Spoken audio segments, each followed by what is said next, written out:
taught me to know right from wrong. You made me feel that I belong. You showed me the value of a song. You gave me life, you gave me love.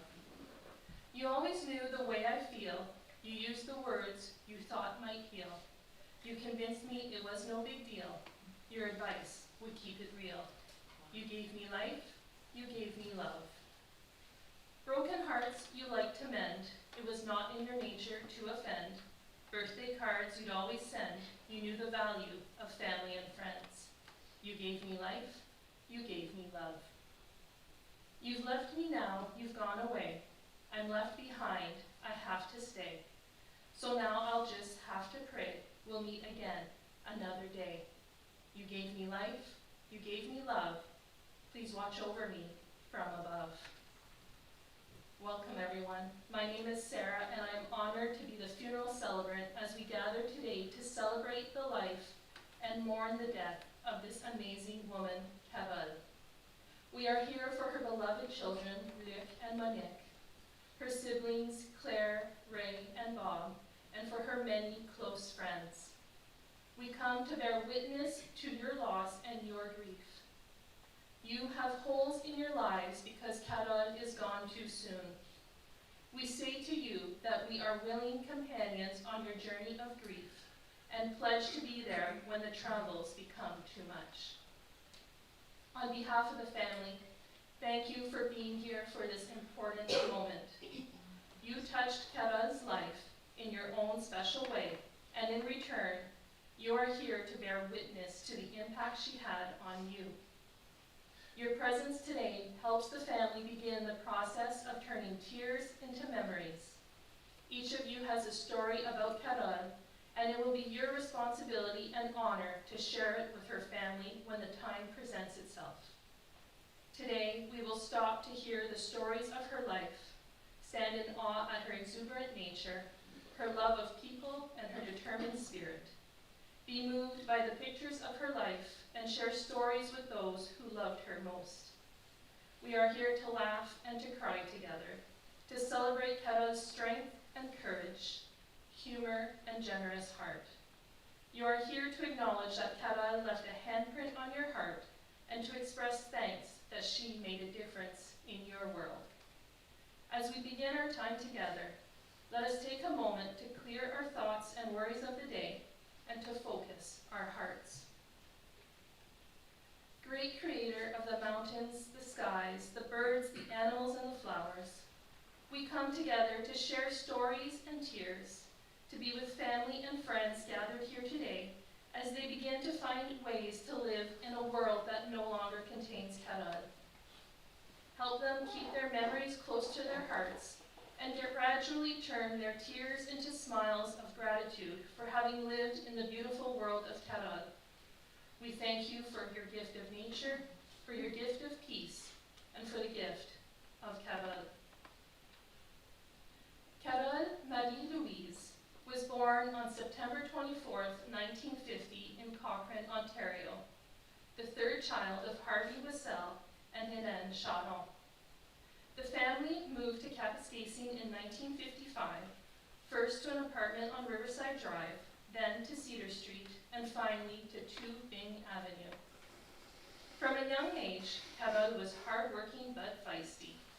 She was a very intelligent person but never cared for school, so once she completed her grade 9 studies, she dropped out of school and entered the workforce.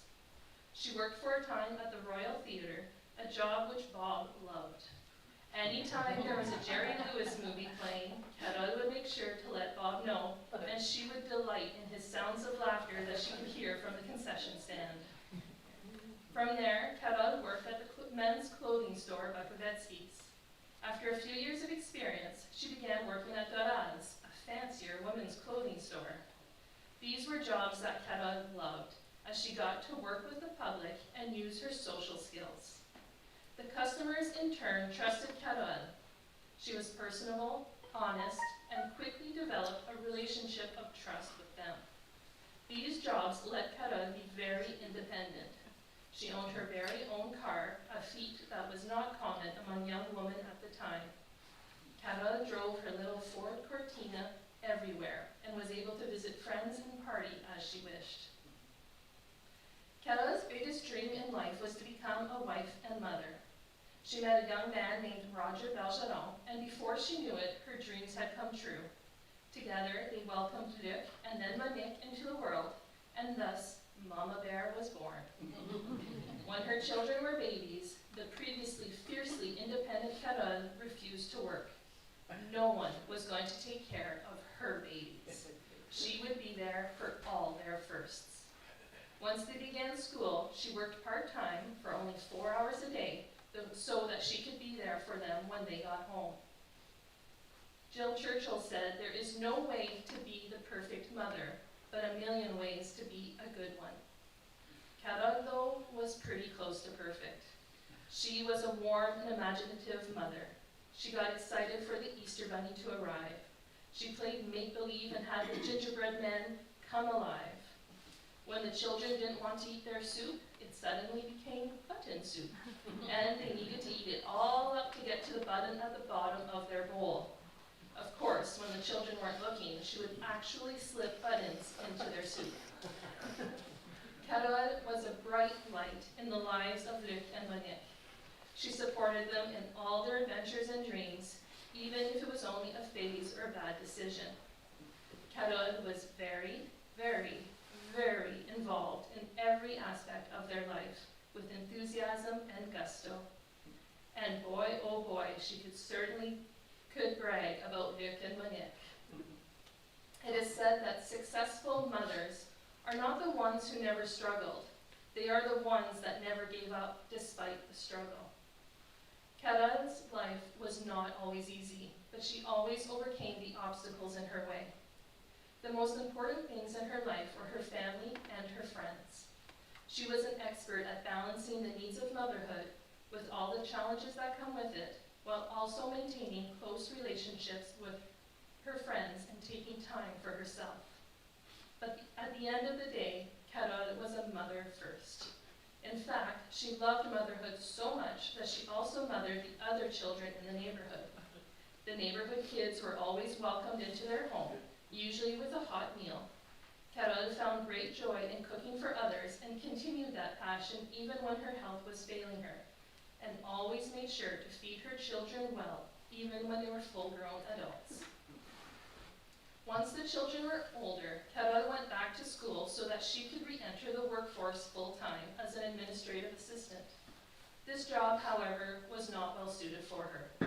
Carole missed talking to everyone. So she decided to start working as a cashier, which was much more in tune with her social butterfly nature. It is said that every time you find some humor in a difficult situation, you win. And did Carole ever win? She was a magnet for bad luck and was terribly clumsy, but she always found humor in the situation. Carole needed to have the same tooth repaired multiple times. One time, she was so excited for a visit from Luc, she somehow managed to gas herself while cleaning by mixing chemicals. And there was the time she broke her neck and had to wear a neck brace, yet she video chatted with Luc, laughing at herself and how ridiculous she looked. If anything could go wrong, it usually did for Carole. She always kept everyone on their toes with her adventures and misadventures. And Carole was never down, though. She was always smiling and staying positive. It is said that music gives a soul to the universe, wings to the mind, flight to the imagination, and life to everything. Music was a big part of Carole's life. She comes from a musical family, and there was always music playing from their stereo in her childhood home. The family had a vast record collection with a variety of styles. Some of them were a bit eclectic, but there were some good ones too, such as Eric Clapton, Sly and the Family Stone, the Beatles, and Harry Belafonte. Carole herself was a natural on any percussion instrument. As a child, she used to sneak into Ray's room when he was out to play his drums. Ray was so particular with how he kept his things that he would always notice when his sticks moved and he would start yelling up a storm. Of course, This never stopped Carole. In later years, she never missed music nights. On Wednesdays, Carole would go to La Forge to listen to the bands, but on Mondays, she was a performer at the Friendship Center. She would sit there with her bag of tricks on the ground beside her, and as the songs played, she would pull something out of her bag. From spoons to a washboard, from bongos to maracas, Carole would play the instrument best suited to the song. She had a natural rhythm that could not be matched. And any time Carole would visit a music store, it wasn't the wall of fancy guitars or the nice drum sets that she would stop to look at.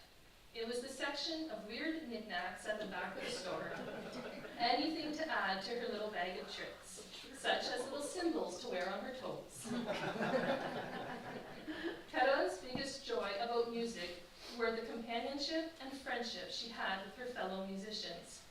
Carole loved attending these music nights as she got to be the life of the party and socialize with her friends and strangers alike. Anytime she missed a week due to her health, which is the only reason she would ever miss, everyone would always inquire when Carole would be back. She also loved to sing traditional French-Canadian reels as well as call and response songs. One time she was so enthusiastic in her singing that she lost her dentures. It is said that there are friends, there is family, and then there are friends that become family. Carole was one of those lucky persons who truly understand what this means. She had many friends, but several of those she's been friends with most of her life. There was Francine, who lived across the street from Carole when they were children. And then there was Louise, Lita, and Evelyn, just to name a few. Carole valued her friendship immensely and loved to make new friends wherever she went. Being a social butterfly meant that her door was always revolving. There was always someone knocking at the door to come for a visit. Her apartment on Ontario Avenue was her favorite because it was like a little community with friends all around her. They would have mini block parties and spend countless hours together. Despite her many health problems in recent years, Carole always remained fiercely independent and very active. Whether it was going to her music nights or swimming or playing bingo, Carole was always pushing herself and maintaining her social life. Carole was not materialistic, and she did not need much to make her happy. She loved to surround herself with sunflowers as they brought her joy. She loved birds, and every Mother's Day would rejoice when the birds would show up in their little bird houses. And she loved leopard print. Anything leopard print. Leopard print blanket? Check. Leopard print towels? Check. Leopard print clothing? Double check. If it had leopard print on it, Carole owned it. And she always tried to wear at least one item of leopard print, and she always dressed to impress. As she often said, if you look good, you feel good. Carole took great pride in her appearance and was always dressed to the nines. She wore bracelets and ankle chains, she wore necklaces and earrings, and she wore rings. So many rings. Anytime she would dress up, she would always say, "Look at this rich bitch." Even though some of it was 50-cent jewelry. As Dr. Seuss said, why fit in when you were born to stand out? There was one time, though, that she was not dressed to impress. Anytime she went skiing. Skiing was a tradition Carole began with Bob. She had a ski rack on top of her little Cortina, and every Saturday she would load up their skis and they would go skiing in Moonbeam. This tradition continued with her own children. Carole would come down that hill slowly and very safely, with the children zipping around her, wearing quite possibly the ugliest one-piece snowsuit with a big fur headband to go with it. She was not going to win any fashion awards on that ski hill. Another activity that Carole loved was camping. For 30-some years, she camped at Winnette's Bay at lot number 38. It was nothing fancy, but it was her paradise. Here, the family enjoyed roasting hot dogs and marshmallows around the fire, and of course, there would always be singing and music.